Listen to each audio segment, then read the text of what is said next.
So hello guys, in this video I will show you how to turn on and off audio enhancements in Windows PC. So for that guys, first of all you will need to open your Windows settings by just selecting the Windows plus I button, and after that you guys will get here.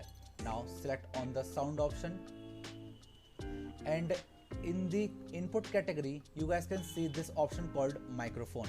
Now just select on this option, and now as you guys can see that I am currently using this microphone, and if you scroll down a little bit you guys can see this settings called audio enhancements.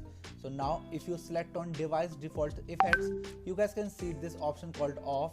So you just need to select on off for that to turn off audio enhancements in your computer.